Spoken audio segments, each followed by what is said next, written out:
even lying down. Now, the third cause, which is the most commonly ignored one, this is number 5C, SI joint or sacroiliac problem. What's the sacroiliac, you may ask?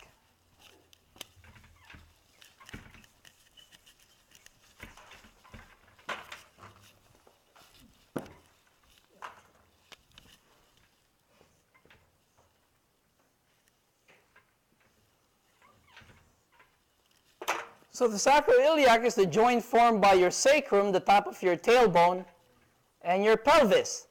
Now, how old usually are people affected by a sacroiliac issue? Could be anywhere from teenagers all the way to your 90s. Okay? How do you know if someone has a sacroiliac problem? A sacroiliac problem, these people will have pain with sitting.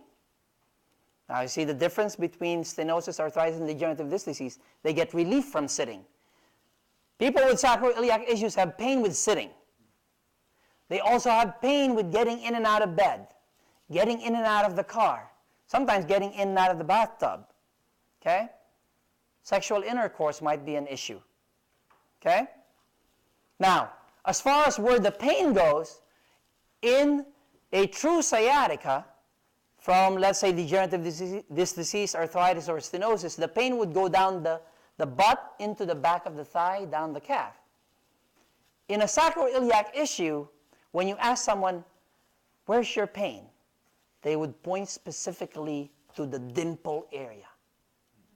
So if that's where your pain is, oh, that's where my pain is, almost more than likely you have a sacroiliac issue. Another behavior of a sacroiliac problem is, instead of the pain going down the back, it would wrap around the thigh, down the front and the side, and into the groin sometimes. That's yours, Ginger? Yep. It's a and again, it doesn't show on an MRI. Okay? So your sacrum right?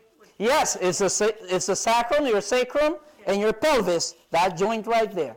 Yeah, I fell once on the ice on the blacktop. And that's another cause of a sacroiliac issue. People who fall. Okay? Land on their butt, land on their hip. Or people who miss a step, that can get the sacroiliac out of position. Okay? So,